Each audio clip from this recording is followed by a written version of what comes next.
Honorable members, following the extensive deliberations that we have had on the state of transport infrastructure in Northern Region, the Minister will hand over our issues to the President for onward action to be taken, especially on issues of the critical roads, the national roads, the bridges, the waterways, and air drones in this region.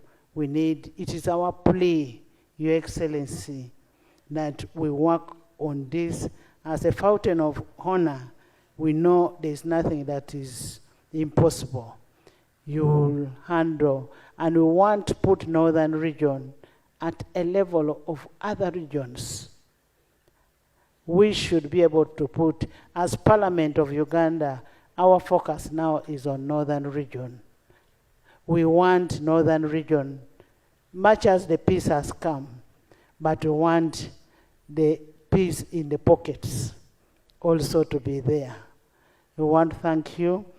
I now want to take this singular honor to invite you, Your Excellency, to speak to the members of Parliament, to the people of Northern Region, and by extension to the country.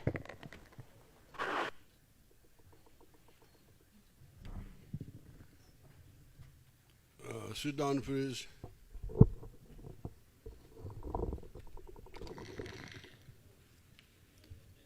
The Right Honorable Speaker of Parliament, all the distinguished persons who are here,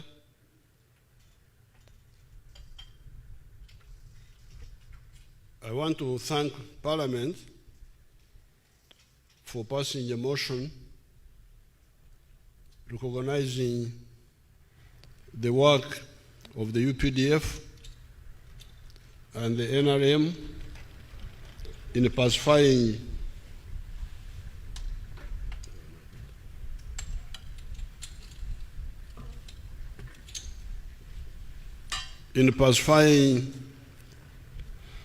northern Uganda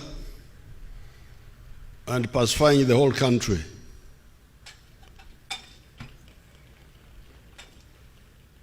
What you need to know, this is important for you if you are going to make useful contribution, is that the ability of the UPDF to do what has defied other governments, because like the insecurity of Karamoja was not new at all. It had been there even in colonial times. It only got worse after 1979 when the Mafeniko, one of the tribes of Karamoja, looted their arms in Moroto barracks after the Amin soldiers ran away. They were able to get automatic weapons, which they had not so much before. But otherwise, the insecurity was there all the time, even in the colonial times. Now, the reason we were able to do these tasks is because of three things, which if you are really interested, you could listen to. Number one, ideology.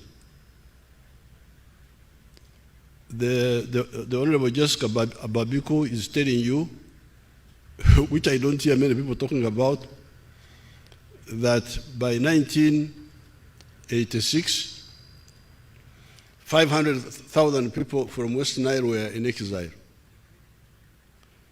in South Sudan and in Congo. Uganda was number 4 in the whole world in the export of refugees. It was competing with Ethiopia, Afghanistan, and I think Sudan. Uganda was number 4 in the export of the refugees. And what had the West Nile's run away from? From ideological bankruptcy. Because you remember, I was part of fighting Idi Amin. Nobody can say he fought Idi Amin more than I did. But as we were fighting Idi Amin, we always told our people and everybody that, look here, don't blame the mistakes of Idi Amin on all the West Nilers. Because all these things Amin is doing, he doesn't consult the people in West Nile, the villagers. He does them with a small clique of idiots. And don't blame the people of West Nile for this. Even when we were fighting UPC, it was the same. We told our cadres, don't blame the people of northern Uganda, of Acholi, Lango, for the mistakes of Obote. Distinguish between the misleaders and the misled. This is the line of the NRM. Always make a distinction between the misleaders, who are few, and the misled, who are many, even if they are misled. But in many cases, most of the masses are not even involved at all. It's just small groups of people. So, when we took over, when we defeated Amin in 1979, we had formed UNLF. There was a group called UNLF, which was like NRM.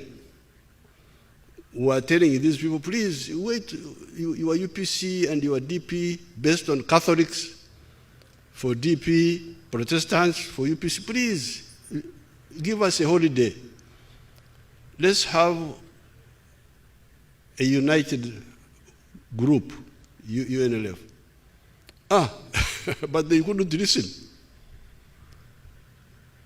They took advantage of the fact that we had our Tanzanian brothers here who didn't know our situation. They moved and they brought back the bankruptcy of the old politics of sectarianism. So those massacres, those are Babikus who must have been either children or in the womb. I don't think they were even there. I think it was the wombs which were running away. The running started in 1980, not 1979. 1979 we had, because we were together with the Tanzanians, we were with the UNLF, and we had said, isolate Amin. Don't blame the people of West Nile for the mistakes of Amin. But when they brought back their UPC and their nonsense DPs, that's how the problem came up. You West Nilers, you are relatives of Idi Amin, so we kill you. Imagine to be killed because of my relative. Bankruptcy. So if you say that you really appreciate, you better understand. So that's number one, ideology. We believe in individual responsibility. We cannot blame a group for the mistakes of one member of that group. That is point number one. And we never believe in sectarianism. So the first reason why we are able to do what Nakut, I thought Nakut was the dad. Now I've discovered she's still a Karamajong.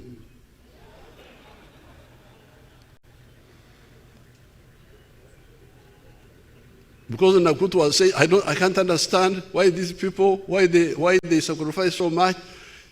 Yes, if you are convinced, we are always celebrating the Martyrs' Day in Namugongo on the 3rd of June.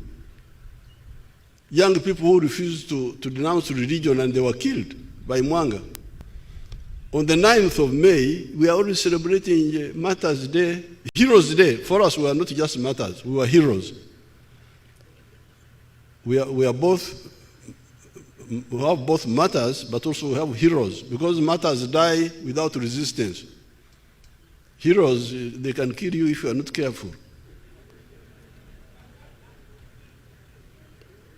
As you try to kill them. So on the 9th, we celebrate the Heroes' Day.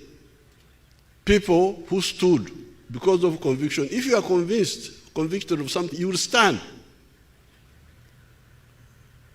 So the first reason how we were able to do what these other groups failed to do is because of ideology.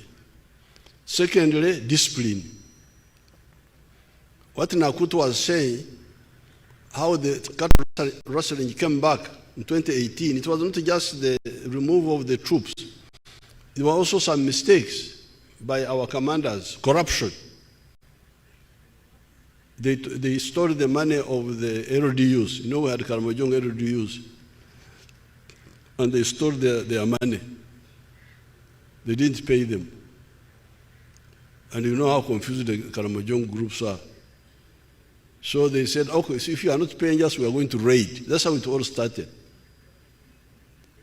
There was also another man, I've forgotten his name. Is it Achuchu? Achuchu, the one whose wife they took when he was in jail. And when he came from jail, he said, you better repress my wife who was taken. They just looked at him. He went and raided cattle to buy another woman. That's how it all started again. So it was the carelessness of our people, the corruption. But the third reason how we succeed is the Banyankore proverb. Okum toguri enshunjun kuitegwa. You make the hairstyle according to the shape of the head.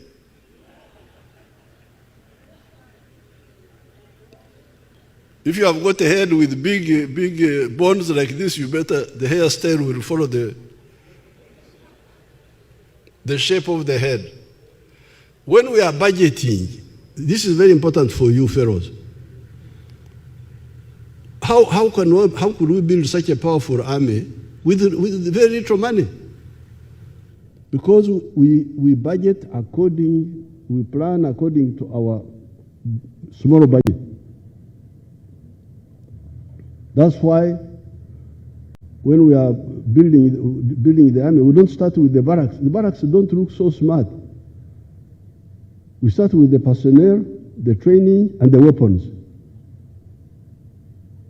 Soldiers are staying in some Mama Ingia Pole, but the one in Mama Ingia Pole can also kill you, like the one coming from a Gorofa. So that's how we have been managing. If you look at the budget of Uganda, it was like $500 million some years ago. You look at the budgets of other African countries, big, billions. So, because of that budgeting according to the shape of the head, the hairstyle according to the shape of the head, that's how we manage. Three things: ideology, discipline, and realism in budgeting. Don't budget unrealistically. So, I'm glad you are having your conference here, and I've been hearing what you have been saying, but straight away, I can tell you that the things to do are very many. You can't do all things at the same time. So I take you back to the Bible. Seek ye first the kingdom of heaven, and the rest will be added unto you. Seek ye first the kingdom of heaven and his righteousness, and the rest will be added unto you. We have been telling you and telling everybody since the 1960s that whatever you do, if you want the people to develop, start with the homestead incomes. Start with the homestead incomes. Because we are now talking of roads, what. There are where roads are good. The road from Gulu to Kampala is definitely good. It's not about the problem of the bridge is a recent one. It has just come now. Otherwise, the road was good. All the way from Atiak, from Bibia, was tarmac all the way to Kampala. The one from Musingo, Kitugum, Gulu, all the way to Kampala. What are you selling along that road? I know there is some simsim from Kitugum, but what else? So, from the 1960s, we have been telling all those who care to listen to us that please seek ye first the homestead incomes, and the rest will be added unto you. In 2018, I made a countrywide tour, zone by zone, and I gave you this booklet where I talked of the 4 sectors and the 7 ways for wealth creation and job creation. I heard the speaker, I want to speak up, don't please bring a new confusion by saying that the 4 acres model does not apply here. It does. I don't agree with that line. In this booklet, I made it clear that the 4 acres model was a rescue operation for the parts of the country that had already fragmented land.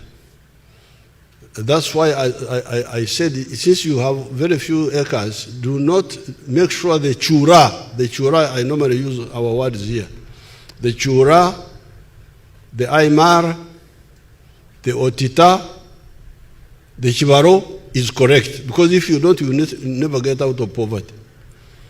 That's why I said, for the 4 acres and less, 7 activities, 7 enterprises.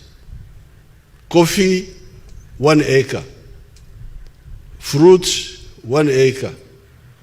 Pasture for dairy, 1 acre. 1 acre for foodstuff like cassava. In the backyard, you put poultry for eggs.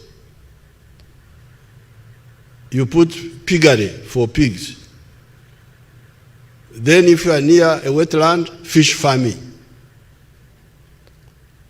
And when you do that, you get millions of shillings, even if you are doing it on a very small scale. We are giving you the examples of the Nyakanas and so on. And I called this here in this booklet, intensive agriculture. Use intensive agriculture with high-value enterprises to get out of poverty using a small piece of land which you have, either 4 acres or less. But even if you have got more, there's no harm. Instead of having 1 acre of coffee, have 4. What is the problem? You can still use the same even if you have a bigger land. And 10 acres you are talking about, because I want you to make the chura, not just talk. Now I want the chura of the average land holding in the north. When I fly over coming the way I was like this morning, the area is not, that land, if you look at the gardens, from especially Lango, I'm not so sure how many people, that Lango, the southern side, the Maruzi and those areas, near Kokoro, the Amoratar, the population seems to be heavy.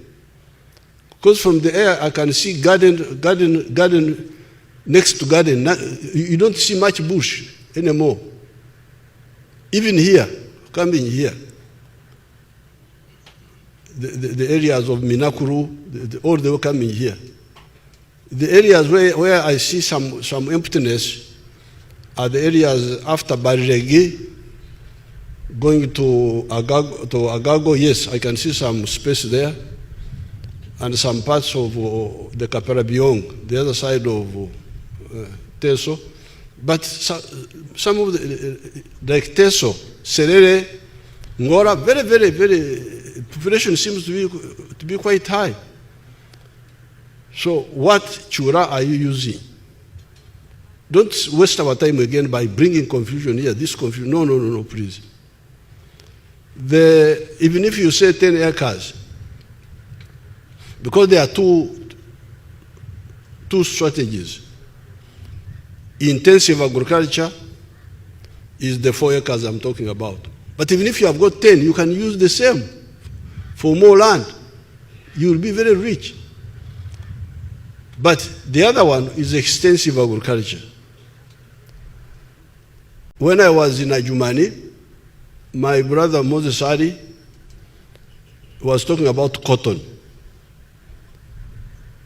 Then I said, okay, cotton.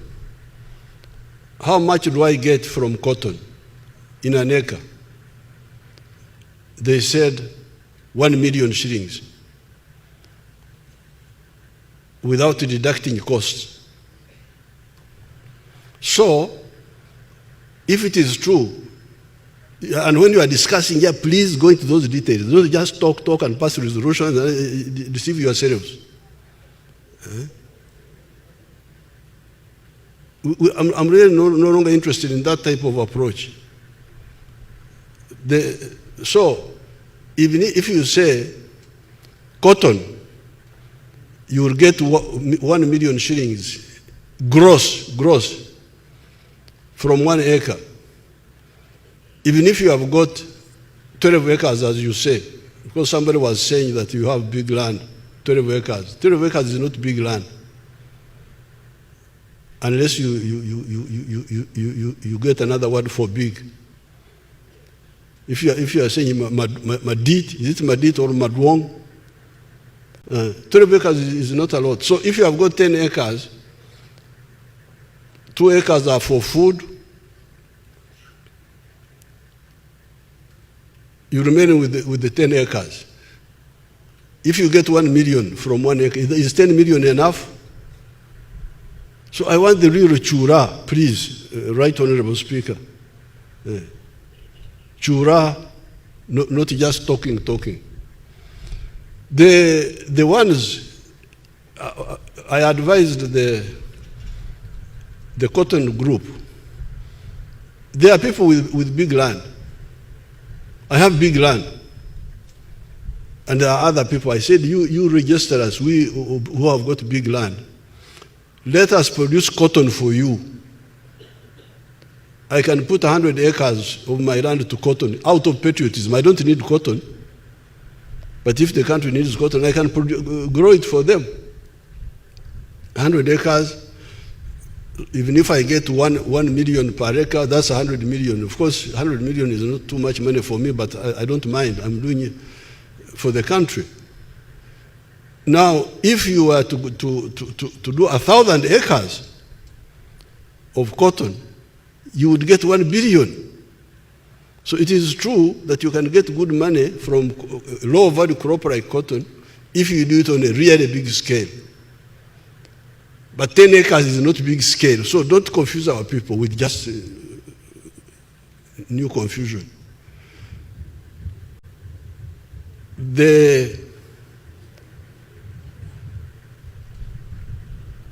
It is extensive agriculture versus intensive agriculture. For me, anything less than 20 acres, this is the problem of Busoga, because we told our Busoga people, please, ebikado,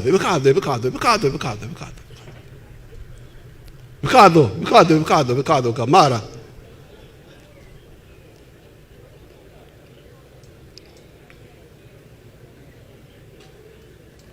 Ebikado, how much are you getting from 1 acre? First of all, ebikado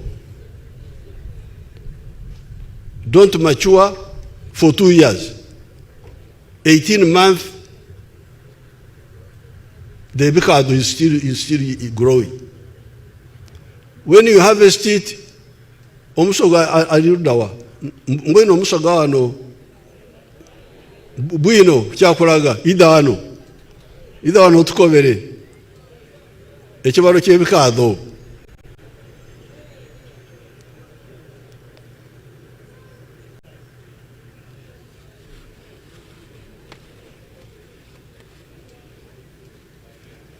If I've got 1 acre, what will I get from ebikaado after 18 months?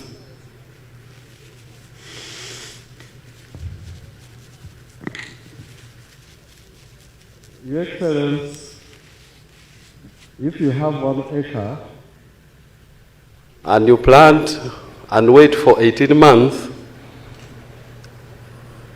at the current level of pricing, then you harvest and get about 6 million shillings. 6 million shillings. Gross. Gross. Uh-huh. And the cost involves, first of all, the initial preparation, and then buying the planting material. And the planting material is expensive. And then after that, you have to look after the garden for the 18 months. And very often, for those who don't have the land, before you plant the cane, you have to hire the land. So the cost is very high. It's like 40% what? The cost is much higher than 40%. Because it is labor intensive. More than half. More than a half. Yeah, so from now, okay, let's get one of cotton.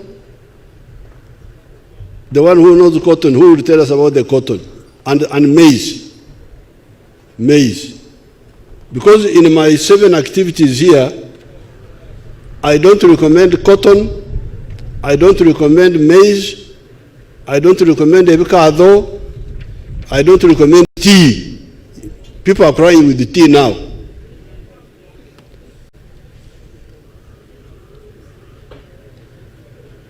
Excellency, I can talk about the maize. How much would I get from 1 acre in a year in maize? Maize for 1 acre. An acre? 1 acre of maize, you get about 2 million shillings for a season if you have used very good practices. Yes, I'm talking from experience because I grow maize myself. The last season, I got 2 million per acre. However, the cost of per acre, honorable members, can we have some silence? Per season. 2 million per acre per season. So that's 4. If you have very good practices, so that's 4. Using good seed, using either manure or fertilizer, so that you get about 4 million in a year. Yes, about 4 million in a year. And the cost? And the cost would go to about 3 million shillings. Out of the 4? Out of the 4 million. So 1 million. Okay, Tiama, Oya Tiami. Or Pamba, the one of Pamba, who can tell us about Pamba? Pamba.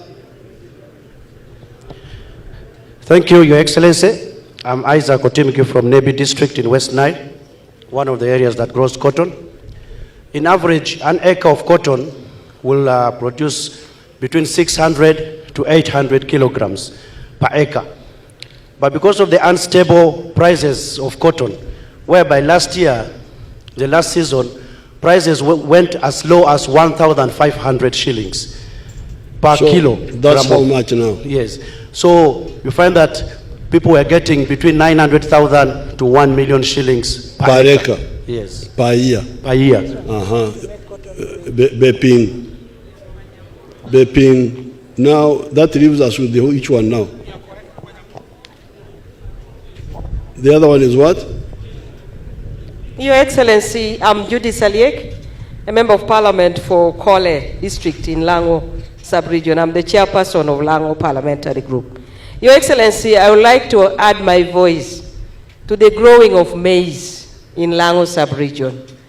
As I talk now, Your Excellency, an acre of maize can give you between 10 to 15 bags.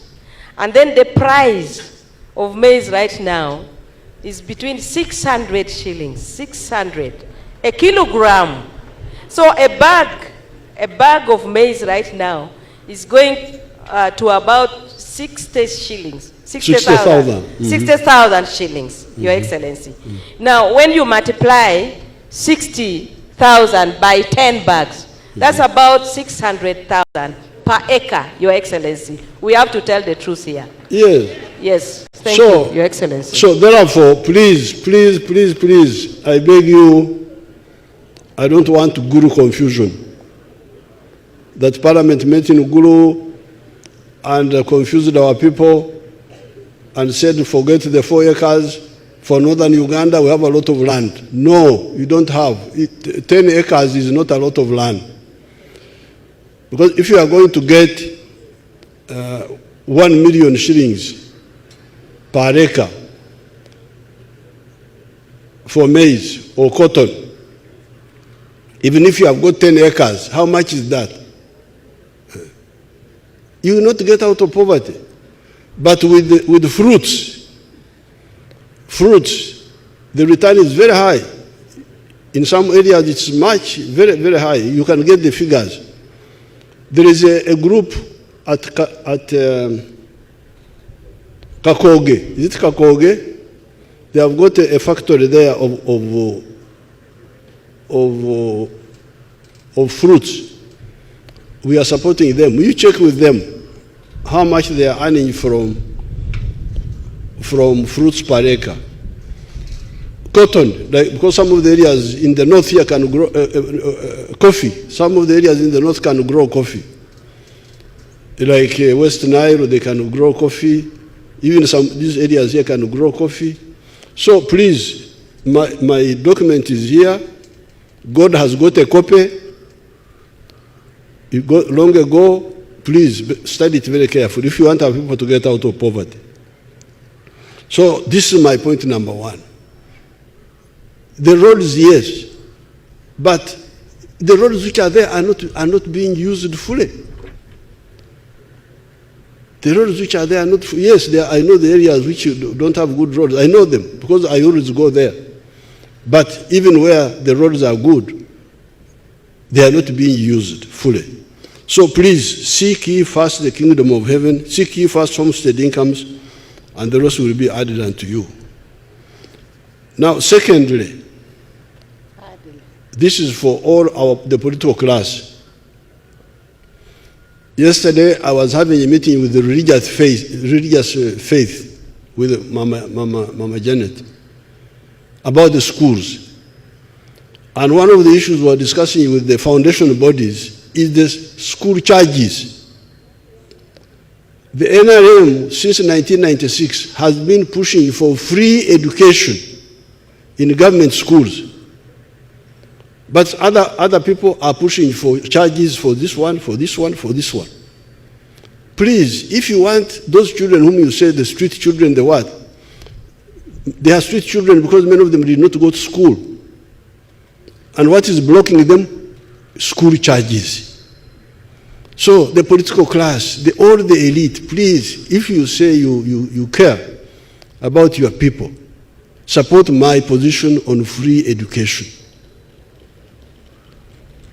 If you don't want to support that, then keep quiet, let the children suffer. Don't just talk. This is the second point. Seeking for homestead incomes, free education in government schools. We have been begging from 1990, it's almost 30 years now. UPE, they put charges. If there are unmet costs, bring them. You are members of parliament. I'm president here. You are there. We budget together. You come from those areas. You come and we budget. Let's block all these other expenditures. And we provide free education for the children in the government schools. Don't go and say, I am paying for children in my constituency. How many are you paying for? 10. How will 10 children in a constituency, apart from putting you in debt, solve the problems? Huh? You are killing yourself, you are killing the children, you are doing nothing. Listen to the NRM. Let's have free education in government schools. Those who have money to give to private people, they can go to private schools, the children of the rich. I started my school in Okwang near my village in Bariregi. I had calculated there that if I could give capitation grant of so much, there would be no other school costs which are not made. The capitation grant is set, but I think they still charge school fees. I have got free schools in Chisozi. They don't pay any cost. They study. It can be done. So, free education, if we want our people to get out of poverty. Infrastructure, I totally agree, especially the railway. Have we not repaired the railway line from Tororo to Gulu? Is it not repaired? They were repairing it. What happened? Works, Echweru.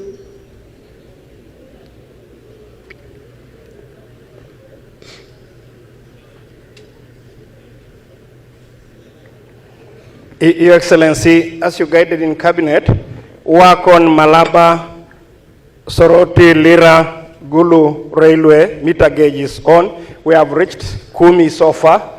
There was a small technicality between us, the office, and the team working, which we have also resolved after consulting you with the Museveni Matiaka Saija. So they have resumed. The first phase will bring the meter gauge up to Gulu here. Then the second phase will be from Gulu to Pakwach. Yes. So that for cargo, you use the railway. You tell they are saying when.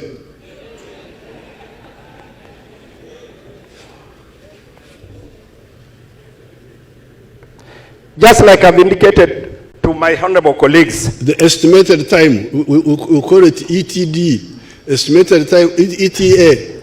Estimated time of arrival. What is the estimated time of arrival?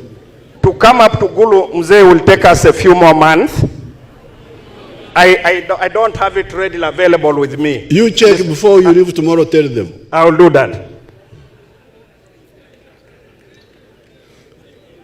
So, now, the other infrastructure which is crucial, which is already in place, is health. You see the way NRM works, we use small, cost-effective solutions. We're able to provide security with very little budget. Now with health, our strategy was have health center 3 at the sub-county, at the Jago. Because most of the sicknesses can be dealt with there. Immunization, midwifery, malaria, they can be dealt with there. But instead of people concentrating, and you have seen how immunization has helped, public health, immunization, polio has disappeared, measles have disappeared. All those immunized, the cancer for the girls, if all the girls are immunized against the uterus cancer. So immunization has worked. Where the problem is on the drugs at the health center 3 being stolen. And you all represent constituencies.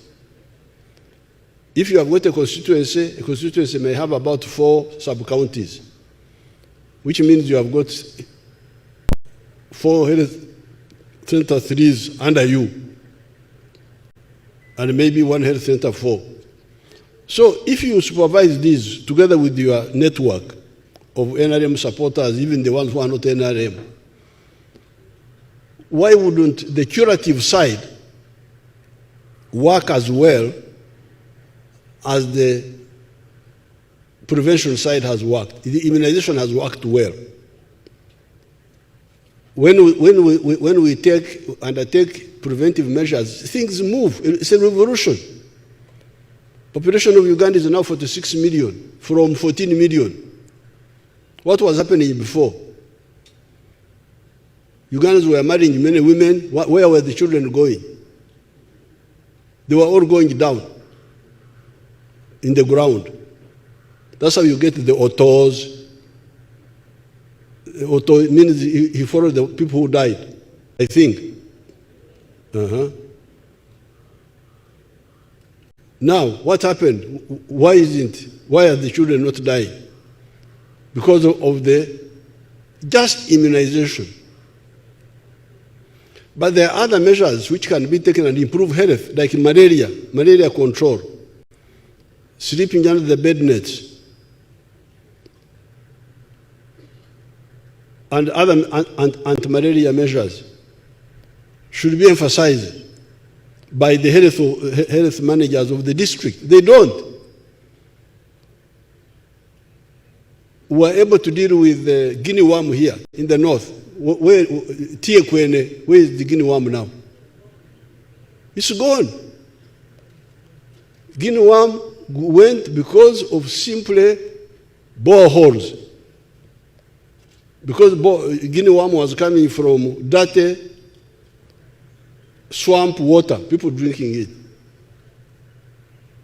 Bilharzia attacks people when they go to collect water from the river.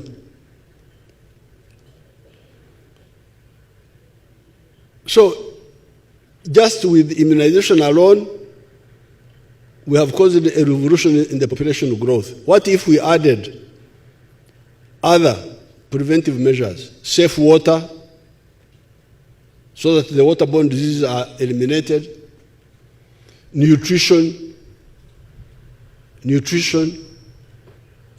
the food is there, but the people don't know what to eat because the health officers at the district don't tell them.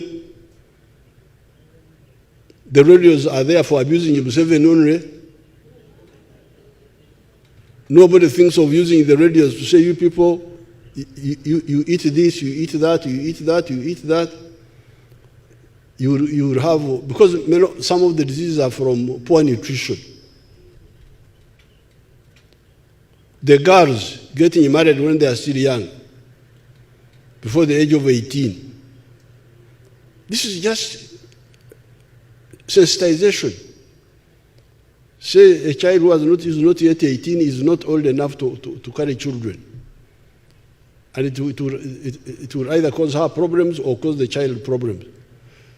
All these preventive measures are there. But we have used only immunization. And you see how much it has helped us. What if we added all the others? So while I note this, the budget, the infrastructure, the infrastructure which we have is already good enough. Let it be fully used. If it is used, you can be sure that many of the sicknesses will be eliminated. Then we remain with the cancers, with the other diseases which are, and then we remain. But even the diseases of prosperity,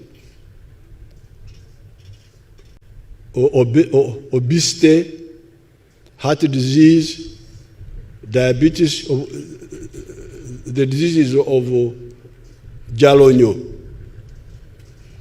When you are rich, you get all sorts of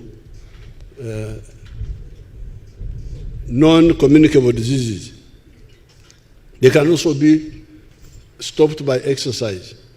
So yes, we can spend more on the health infrastructure, but how about the strategy of health care, which is not just buildings and even drugs? By the time you go on the drugs, you have already lost your health. Now, the other crucial infrastructure element which you should talk about is irrigation. We launched something here near Tochi. That Tochi, what is it about? What are we irrigating there? Can somebody tell us? Tochi.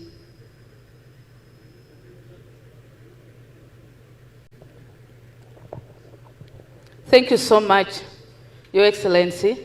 I'm the chairperson for the Agriculture Committee. And in the report that we presented... And who are you? Thank you so much, Your Excellency. I'm Auma Linda Agnes, the woman member of parliament for Lira District. Auma, Nyara is... Thank you so much, Your Excellency. Tochi irrigation scheme was one of the projects that we did oversight on as Agriculture Committee under water for production facilities. What is it irrigating? Tochi is irrigating rice. Rice in the swamp or away from the swamp? Your Excellency, a scheme is always in the swamp, gazetted by government for rice production. Oh. That's Marach. Okay, Apoyo. I will not concentrate on that one so much. Thank you so much, Your Excellency. What is happening to Agoro irrigation scheme? Agoro. Your Excellency, Agoro rice scheme was for the same purpose, but it's no longer functional well. It's also rice? Yes. Is there rice in Agoro? Rice, it was meant for rice, no, aquaculture, but it's not functioning well. There's somebody who knows the area. Thank you. Is the area member of parliament.